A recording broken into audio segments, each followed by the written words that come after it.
rappel au standard au 02 62 234 567 avec au micro Antoine Gélin, Amandine Denisot et votre invité aujourd'hui. Bonjour Mendy, notre invité aujourd'hui est Stéphanie Gigant, la porte-parole du collectif contre la digue et l'invité de la libre antenne ce midi. Vos questions en direct dans On refait la réunion 02 62 234 567. Alors on est en plein dans l'actu depuis que la commission départementale de la nature, des paysages et des sites a lancé la mise à jour du schéma départemental des carrières de 2010 pour y intégrer la fameuse carrière de Bois Blanc. On va parler de tout ça. Juste un rappel, bonjour, Stéphanie Gigant. Bonjour Antoine, bonjour à tous, bonjour aux auditeurs. Un petit rappel quand même, le 7 mars 2012, déclaration d'utilité publique de la nouvelle route du littoral. Là, on sait que la nouvelle route du littoral nécessite près de 9 millions de tonnes de roches massives, exclusivement pour la digue et pas pour le viaduc, la partie viaduc. Le schéma départemental des carrières de 2010, et c'est ce qu'on lit dans un document de l'administration, de la préfecture, document préparatoire à la réunion qu'il y a eu hier. Ce schéma départemental n'avait pas anticipé ce besoin de roches massives. Vous m'arrêtez si je me trompe, Stéphanie Gigant. D'où le schéma des carrières qui a été fait en 2014, où 4 carrières ont été ajoutées, dont Bois Blanc et d'autres dont on va pouvoir éventuellement parler aussi. Schéma des carrières 2014 retoqué par la justice qui n'en voulait pas. L'administration dit aujourd'hui en 2019 il y a quand même urgence à terminer cette NRL. Vous êtes peut-être d'accord avec nous ou pas, ou en tout cas avec l'administration. D'où cette modification du schéma départemental des carrières de 2010, car il est indispensable pour la NRL. Mais alors, quid du schéma des carrières 2014 ? En fait, il y a un moment, on en parlait avec Amandine hors antenne, c'est devenu tellement compliqué ce dossier que plus personne n'y comprend rien. Vous arrivez à suivre, Stéphanie Gigant ? On va peut-être du coup reprendre l'historique du schéma des carrières. C'est-à-dire qu'en 2010, effectivement, il y a un schéma départemental des carrières qui est adopté, qui est approuvé, qui prenait en compte un projet NRL. Mais ce projet NRL, à l'époque, quand le schéma des carrières de 2010 a été approuvé, il prévoyait qu'une 2 fois 2 voies. Là, maintenant, on est à 2 fois 3 voies avec la prise en compte du TCSP. Donc, en 2010, au schéma des carrières de 2010, effectivement, on prenait en compte un projet à 2 fois 2 voies. Et puis, surtout, on prévoyait qu'une partie, en fait, des matériaux proviennent du chantier du tram-train. C'est-à-dire que pour le tram-train, on allait, déblayer, etc. Et on allait prendre 3 millions de tonnes de ce chantier du tram-train. En gros, le schéma des carrières, on a une carrière, je sais pas, par exemple, même si elle n'était pas encore d'actualité, on a la carrière de Bois Blanc, de Bellevue, de Durée, par exemple, et on va dire, on va prendre tant de roches dans cette carrière-là, tant de roches ici, tant de roches là-bas, c'est ça ? C'est ça, le schéma des carrières, en fait, c'est un document de planification. C'est pas parce qu'une carrière est inscrite au schéma qu'on va pouvoir l'exploiter, il faut une autorisation ensuite. C'est juste un schéma de planification qui dit que là, il peut y avoir un espace carrière, là, en fonction de divers critères environnementaux, etc., au niveau de l'irrigation, au niveau de agricole, etc. Donc, on va dire, c'est vraiment un schéma de planification par rapport, donc, on va dire au paysage, aux ressources, etc., mais aussi au projet qui est en cours. Et donc, en 2010, il y avait le projet tram-train, le projet NRL, etc. Et on prévoyait donc cette 2 fois 2 voies avec, donc, effectivement, on n'avait pas prévu que le tram-train aurait été annulé. Donc ça, c'est Didier Robert en arrivant effectivement à la région qui a décidé d'annuler ce projet-là. Il y a quand même des centaines de millions d'euros qui sont partis à la poubelle, je le rappelle, quand même. Donc il a décidé d'annuler ce projet et tout ça, du coup, toutes les cartes étaient rebattues, et notamment et surtout au niveau des matériaux. Et ensuite, donc, quand il a présenté le dossier pour l'utilité publique de la NRL, il était clairement indiqué dans ce dossier, et je vais vous reprendre très clairement ce qu'indiquait. Donc ça, c'était en 2011, donc après l'approbation du schéma des carrières. Donc très clairement, dans ce dossier d'études d'impact à l'appui du dossier NRL, donc la région vous disait, hop, je reprends vite fait. Donc, au stade de l'avant-projet sommaire, la région Réunion n'a été en mesure que de s'assurer que la réalisation du projet ne pouvait pas être compromise par une insuffisance de matériaux nécessaires à la construction des ouvrages. C'est-à-dire quoi ça en clair ? C'est-à-dire qu'en gros, la région affirme qu'il n'y aura pas insuffisance de matériaux pour le chantier. Et elle dit plus loin. Il y a une vraie assurance là-dessus du maître d'œuvre. Clairement. Et ça, c'était dans le dossier présenté pour l'utilité publique. Et il indiquait aussi, les développements qui vont suivre visent ainsi à établir un bilan des besoins pour la construction des ouvrages, pour chaque variante envisagée, donc la variante également avec digue, et à mettre en évidence le fait que ces besoins peuvent être couverts dans le cadre des espaces carrières ressources définis au schéma des carrières de 2010. Donc il avait il avait déjà anticipé l'ouverture de carrière. Il affirmait, voilà, que alors que là on était parti sur la digue avec la 2x3 voies pour ce projet de DUP, il affirmait que le schéma des carrières suffirait quand même. Alors que pourtant, donc lorsqu'il y a eu cette enquête sur l'utilité publique, il y a eu des avis d'instances consultatives.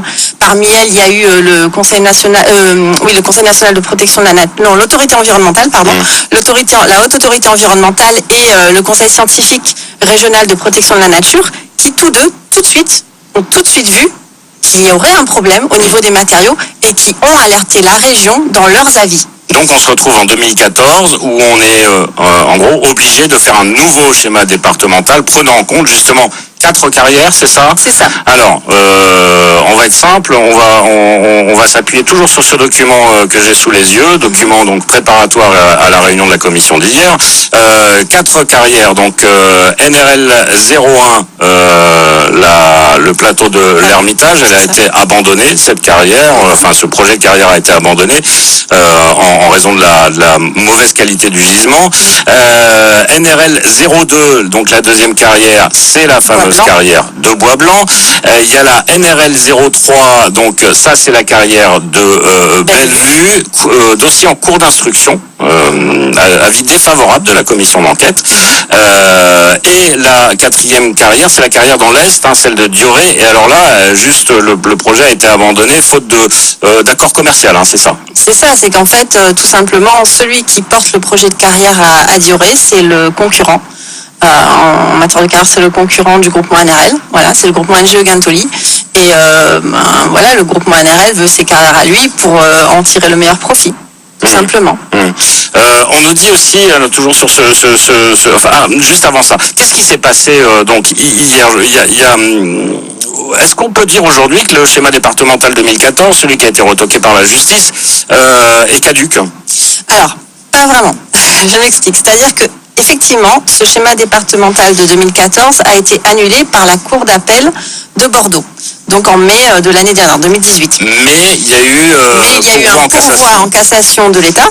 Pour le moment, effectivement, le schéma est annulé, mais le Conseil d'État peut encore dire, au final, il n'est plus annulé. Oui, c'est pas la Cour de cassation, c'est le Conseil d'État. Même si, effectivement, le rapporteur public s'est exprimé il y a quelques semaines de ça, le rapporteur public du Conseil d'État, pour lui, il va dans le sens on confirme effectivement l'annulation du schéma des carrières de 2014. Donc si ce schéma 2014 est vrai, et si la confirmation de l'annulation tombe, on se retourne vers le schéma de 2010, schéma départemental des carrières, et là, qui est en train d'être modifié, ça va prendre à peu près un an, où disait Johanna Martin ce matin dans les émissions. Alors, pourquoi le schéma des carrières de 2014 a été annulé ? C'est parce que justement, avec toutes ces nouvelles carrières qu'il voulait y inscrire, il y a quand même, beaucoup de matériaux, beaucoup d'hectares, etc. concernés, et la Cour d'appel, en fait, a considéré qu'il fallait par rapport à la réglementation environnementale, c'est juste la réglementation environnementale, il fallait une évaluation environnementale préalable à cette mise à jour, ce qui n'a pas été faite. Et c'est un arrêté du préfet à l'époque ici qui a décidé que non, on dispense d'évaluation environnementale, ce que personne n'a compris. Donc voilà. Et donc c'est pour ça que ça a été annulé, parce que lui il est au-dessus des lois et que forcément si on ne les respecte pas, voilà, on est retoqué. Et là, ce qui se passe en fait, c'est pourquoi ça va prendre 6-8 mois ou plus d'un an, c'est que justement donc cette commission a décidé de faire un dossier qu'ils vont présenter à l'autorité environnementale, qui est le Conseil général pour l'environnement et le développement durable. C'est une autorité environnementale au niveau national qui va décider, qui va dire si oui ou non il faut une évaluation environnementale. Donc là, ils font les choses dans l'ordre. Et il faut savoir que s'il avait fait dès le départ les choses dans l'ordre, on n'en serait peut-être pas là aujourd'hui. On n'aurait pas perdu de temps comme ça. C'est ça. Et c'est ce que dit le juge dans son ordonnance quand le recours contre Bois-Blanc. C'est ce qu'il dit, c'est qu'en fait, il y a vraiment une négligence de l'État et de la région dans ce dossier-là, parce qu'ils n'ont pas fait les procédures correctement et pas dans les temps. Donc aujourd'hui, quand nous, on nous dit c'est à cause de vous, les anti-carrières, la faute au retard, etc., pas du tout. Comment on l'explique qu'il y a eu des manqués comme ça? Pardon, oui. Comment on l'explique qu'il y a eu des manqués comme ça? Il faudrait peut-être leur demander. Peut-être parce qu'ils sont juste dans une vision à court terme. Ils sont juste dans le profit, on va le plus vite possible, on cherche à gagner le plus de sous possible. Et du coup, tout ce qui est humain, environnemental, et puis même là pour le coup légal, on le met de côté. Voilà, juste pour aller plus vite, pour satisfaire certains intérêts que nous on comprend pas forcément. Donc voilà. Mais juste avant de parler de faire un éclairage sur la carrière de Bois-Blanc, pourquoi cette carrière de Bellevue, on en est où là de cette carrière de Bellevue? Parce que selon ce que je comprends des papiers de l'administration, c'est que en gros seule la carrière de Bois-Blanc va fournir les andins pour la NRL, et que toutes les autres carrières sont complètement écartées aujourd'hui. C'est le cas ou pas? Non, ce n'est absolument pas le cas. C'est-à-dire que déjà, il n'y a aucune certitude sur le fait que Bois-Blanc suffise pour le chantier de la digue. Donc ils le disent très clairement, que ça reste soumis à, que c'est sur la base d'expertise, sondage, interprétation, modélisation, à des niveaux d'incertitude variés. On sait très bien qu'il y a grosse discussion sur la qualité de la roche à Bois-Blanc. Beaucoup disent que la roche n'est pas bonne. Donc ça, c'est ce qu'ils prétendent. C'est de toute façon, à chaque fois, tout est une histoire de communication et de faire croire après pour dire que nous on est les méchants et que c'est les gentils, c'est un peu ça. Donc non, pas du tout. La procédure pour Bellevue est encore en cours. Donc effectivement, Bellevue a été en enquête publique. Le rapport a été très tranchant, c'est-à-dire c'est assez rare qu'on ait un rapport négatif et sans aucune réserve. Donc là, effectivement, la commission des commissaires enquêteurs, ils ont dit non, il ne faut pas faire cette carrière pour divers arguments, essentiellement effectivement humains et environnementaux. Voilà, mais ce n'est pas abandonné, c'est-à-dire que ça c'est qu'un avis. C'est comme l'avis du Conseil national de protection de la nature concernant les dérogations d'espèces protégées, où ils vous disent, l'État vous dit, c'est un avis simple. Ils peuvent très bien considérer pour l'enquête publique la même chose. Mais c'est un avis simple. Ça passe au-dessus de la donc là, la suite de la procédure, c'est qu'en fait, pour qu'il y ait donc ensuite éventuellement une autorisation ou pas du préfet, ils doivent encore en passer par le stade pareil là de la CDNPS, Commission nationale départementale de la nature, des paysages et des sites. Donc il y a ce passage là avant une éventuelle autorisation. Donc ça on attend encore. Nous on a été assez surpris d'ailleurs que le sujet Bellevue ne soit pas dans cette commission d'hier.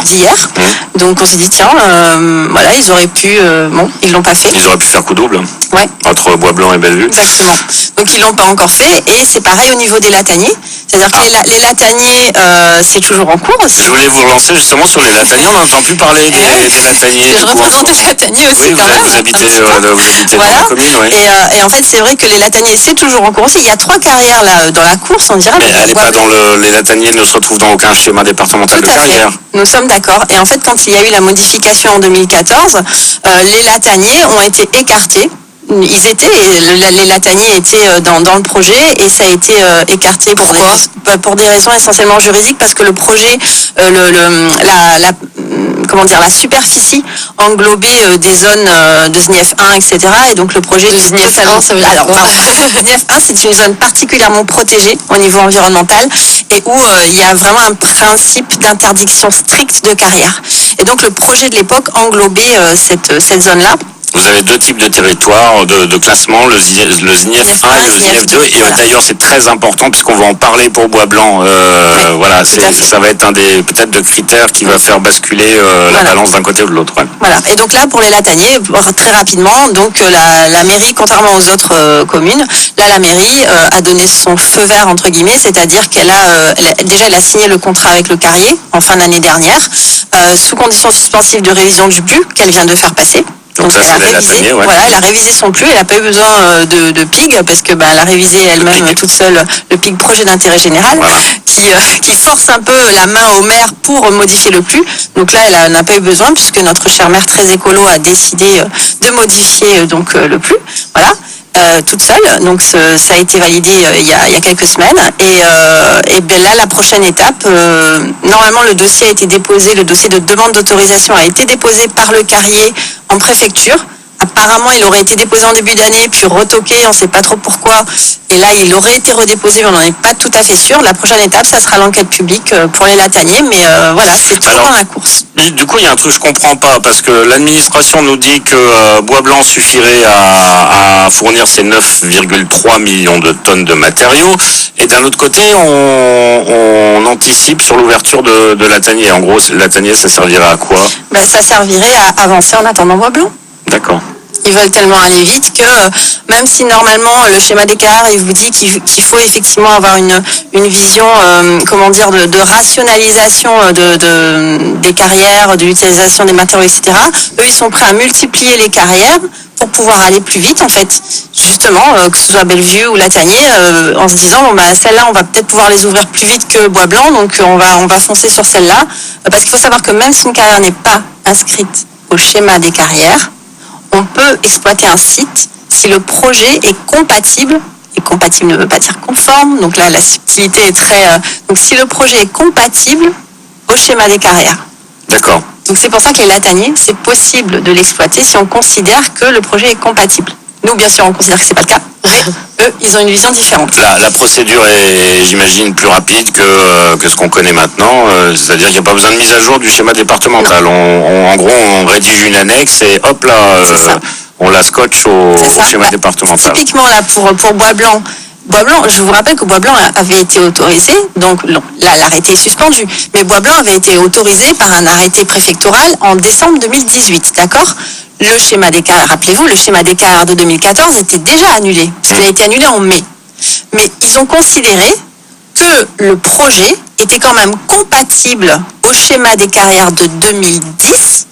Et d'ailleurs, il y avait quand vous regardez le dossier sur le site de la préfecture, vous avez un rapport établi donc par la SCPR sur la compatibilité du projet au schéma des carrières de 2010. Donc eux, ils ont considéré que le projet était compatible et donc ils n'avaient pas besoin de modification. Et ben alors pourquoi ils me le modifient là, ce schéma départemental? On se pose la question. Ben voilà.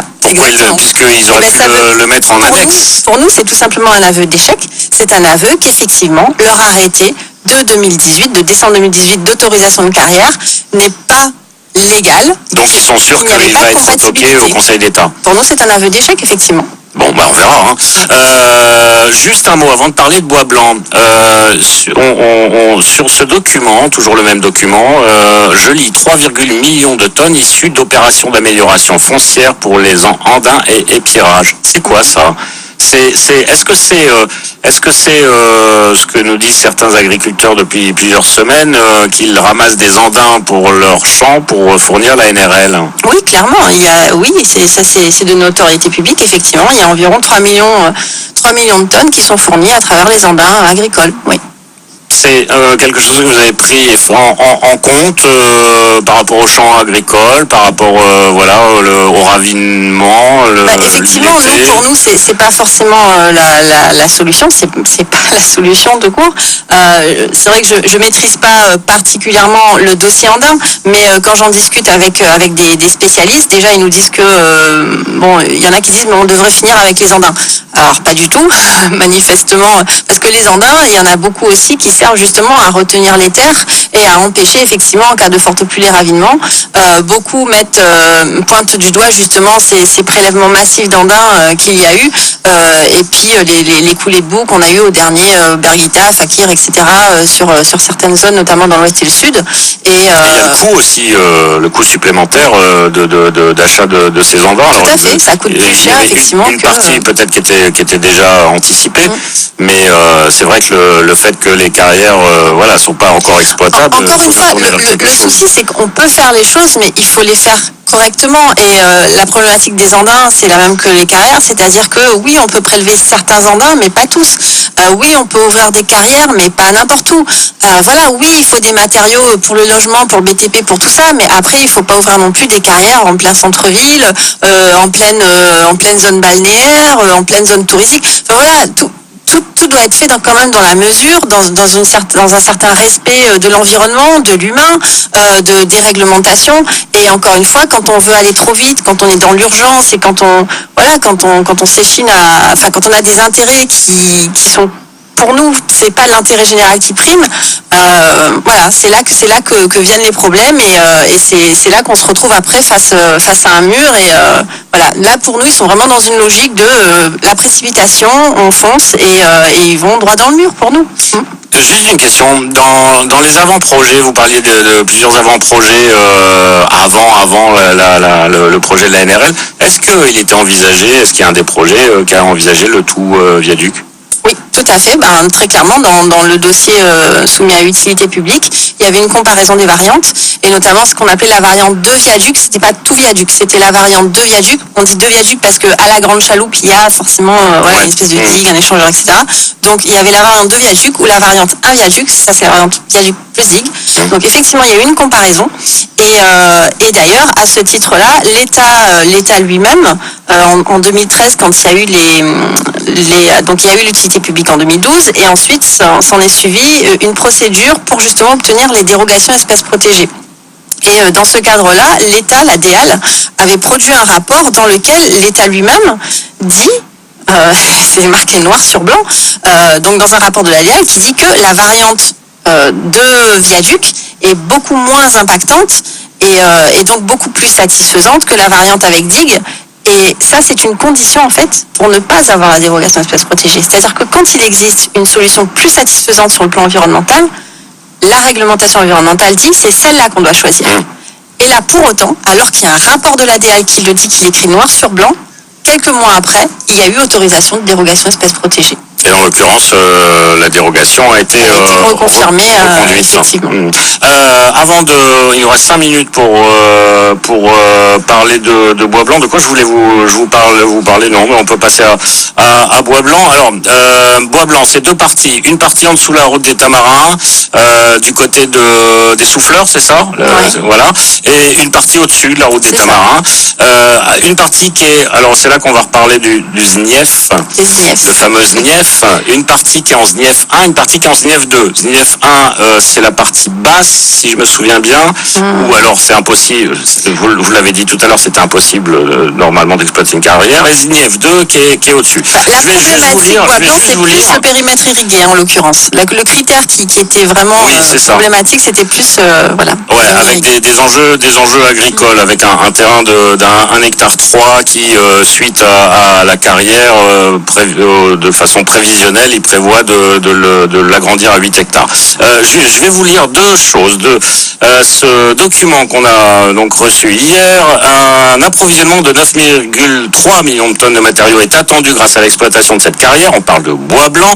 Ce sont des prévisions et l'administration écrit ces estimations sont fondées sur des expertises, sondages et interprétations géotechniques et restent soumises à des défauts, à des niveaux d'incertitude variés. Ça confirme ce que vous disiez tout à l'heure. Deuxième chose, il pourrait, et c'est là que ça nous intéresse, on va en parler pendant les 3-4 minutes qui nous restent, à propos de cette carrière de Bois Blanc, il pourrait toutefois paraître opportun de s'interroger sur l'impact de la mise à jour proposée sur les sites et espaces naturels, du fait de la proximité de certains de ces sites et espaces naturels, réserves naturelles marines, 50 pas géométriques, espaces naturels remarquables du littoral à préserver, etc., etc., etc. Donc l'administration qui prône une mise à jour du schéma départemental de 2010 pour intégrer Bois Blanc dit elle-même que attention, quand même, il y a des espaces naturels à protéger autour, qu'il y a des choses à prendre en compte. Tout à fait, il était temps, et c'est pour ça que je vous dis qu'ils vont saisir l'autorité environnementale, parce que je pense qu'ils ont compris la leçon, on les a attaqués là-dessus, ils ont compris qu'ils ont eu tort sur ce point-là, donc là ils vont effectivement faire ce qu'il faut, on espère en tout cas, faire ce qu'il faut à ce niveau-là, mais c'était ce qu'il fallait faire depuis le départ. Et ce que disait, on était à l'audience la dernière fois pour ce référé sur Bois Blanc. Ce que disait le juge était très très pertinent. Le juge, pas le juge, excusez-moi. Ce que disait l'avocat, notre avocat était très pertinent. C'est-à-dire qu'en fait, il vous dit très très clairement que Là, ils vont séparer sur 2 zones au lieu d'une zone, etc. Mais quand on délimite... 2 espaces carrières. C'est ça, mais quand on délimite, voilà, de façon un peu à la louche, mais limite, voilà, ces zones de carrière, s'il y a une IZF 1 à gauche, une autre à droite, etc., il faut bien comprendre aussi que cette zone-là, au milieu, elle sert à ces espèces qui sont également à côté. C'est ce qu'on appelle la continuité écologique. Et c'est là-dessus aussi qu'on ne peut pas comme ça dire oui, bon, on fait un trou au milieu et puis la SNIEF elle est là, l'autre elle est de l'autre côté. Bon, voilà. Donc non, c'est un peu facile quand même de dire voilà, c'est parce qu'on met un trou là avec la SNIEF. Enfin, encore une fois, et puis même les SNIEF, voilà, c'est délimité de façon à peu près. C'est pas très très précis, donc après il peut y avoir d'autres espèces protégées, puis elles se servent de cet endroit-là, puis typiquement les chiroptères, les chauves-souris. On nous dit oui mais voilà elles sont sous la route des tamarins là-bas. Oui, mais les chiroptères, après, ils viennent aussi se nourrir sur cet espace-là. Enfin, c'est l'exemple typique. Pour nous, on trouve que c'est un peu une aberration, voilà, de dire on délimite là parce que la SNIEF 1, bah, oui, mais elle est à 1 mètre, mais oui, ok, d'accord, mais... Alors du coup, ils sont vraiment partis sur... on comprend bien que ces deux carrières, en fait, hein, c'est pas une carrière de bois blanc, c'est une carrière en bas, une carrière en haut. Et ils sont partis vraiment sur la carrière en haut. La carrière en bas, ils vont la laisser tranquille. Non, ils sont censés exploiter les deux. Ah d'accord. Bien sûr. Juste un truc sur la carrière du haut, on parle de 5 constructions isolées, c'est quoi ça? Bah, c'est des habitations. D'accord. Okay. Voilà, c'est des humains, des êtres humains qui habitent là avec des familles. Voilà. Dans un monde idéal, ce serait quoi la solution pour vous là? C'est ce que j'allais vous demander, parce que n'empêche que cette NRL, on en a besoin, oui. Tous les Réunionnais en ont besoin. Enfin, vous avez vu la dernière fois quand on a eu 3 jours de pluie, c'était juste l'horreur pour aller dans l'ouest ou pour aller dans le nord. Voilà, il y a l'administration quand elle dit il y a urgence, elle a quand même un peu raison. Il y a urgence, il faut la finir. Allez, je sais pas, dans les 2 ans ou dans les 3 ans, c'est quoi le prévisionnel de départ? Nous, on n'est pas contre la NRL, on le dit, on le redit, on n'est pas contre la NRL. Encore une fois, on est contre cette partie en digue parce qu'elle implique ces carrières. Si ces carrières et puis d'autres désastres que nous on considère comme des désastres environnementaux. Si on peut faire une digue environnementalement correcte, ça ne nous aurait pas dérangé. Mais là, en l'occurrence, vous parlez d'urgence, encore une fois. L'urgence, elle est créée là. En l'occurrence, s'ils avaient choisi le 2 viaducs dès le départ, on n'en serait pas là aujourd'hui. Oui, mais en l'occurrence, on en est là. Voilà, en l'occurrence, on en est là. On est d'accord. Nous, dans un monde idéal, ce qu'on souhaite et ce qu'on demande depuis le mois de janvier, même depuis l'année dernière, au président de région, à l'État, etc., c'est qu'on nous prouve, qu'on nous apporte par une expertise indépendante, transparente, la preuve que cette digue, c'est la meilleure solution sur tous les plans. Mais sur tous les plans. Pas que sur le plan du profit, etc. Nous, c'est sur tous les plans. Économique, social, environnemental, humain. Tout ça, il faut prendre tout ça en compte. Là, en l'occurrence, on ne prend que l'économique. Et encore une fois, qu'est-ce qu'on veut? Est-ce qu'on veut vraiment réfléchir qu'à court terme? Nous, on se dit, qu'est-ce que c'est que d'attendre encore, entre guillemets, 2 ans de plus? Là, ils vont prendre 1 an avec cette mise à jour là du schéma des carrières, typiquement. Ils prennent 1 an de plus, d'accord, parce que ça peut durer 1 an. Ils prennent 1 an de plus pour se dire, on va faire le forcing, on va y aller sur bois blanc et puis on va tout, voilà. Ils prennent 1 an de plus pour tout défoncer. Alors qu'ils pourraient prendre cette année-là plutôt, ce que dit le Conseil national de protection de la nature, pour faire cette expertise que demande le juge, que demande le CNPN, que tout le monde demande, mais pour le temps, ils ont des œillères. Et donc, pour se retourner vers le tout viaduc. Éventuellement. Il y a quand même l'argument économique qui est à prendre en compte. Voilà, on nous dit que la digue aussi, ça apporte de l'emploi à un certain secteur, celui des transporteurs, celui du BTP. Le problème, c'est ça, c'est qu'en 2010, on nous disait le schéma des carrières de 2010, il va suffire. C'est faux. En 2012, on nous dit le chantier, voilà, vous inquiétez pas, on aura toutes les roches qu'il faut et il va se terminer en 2019-2020. Parce que du coup, pardon, mais les transporteurs ne travaillent pas sur la digue, le chantier. Ils travaillent sur la partie viaduc. Voilà, le chantier côté digue est arrêté. Oui, mais on les voit encore, les camions. Moi, je les vois tous les matins. Donc, si, ils travaillent toujours, je vous rassure. Est-ce que le dialogue est rompu ou pas avec Didier Robert et le collectif anti-digue aujourd'hui? Oui, clairement, oui. Pourquoi? Vous lui posez la question parce que nous on a été reçus, que nous on lui a laissé, on lui a dit, nous Bah, il a écouté vos arguments, il a proposé les contre-arguments et bon voilà, on en est là quoi. c'est ça, exactement, c'est-à-dire que c'était un dialogue de sourds et il n'a pas saisi l'ouverture qu'on lui donnait, on lui proposait de l'accompagner dans cette expertise indépendante, etc. Il a refusé, donc voilà, et puis là on en est là avec cette mise à jour des carrières. Merci Stéphanie Gigrand, porte-parole du collectif contre la TIC, qui a donc pu s'exprimer un peu plus longuement que d'habitude sur notre antenne. Merci d'avoir répondu favorablement à notre invitation.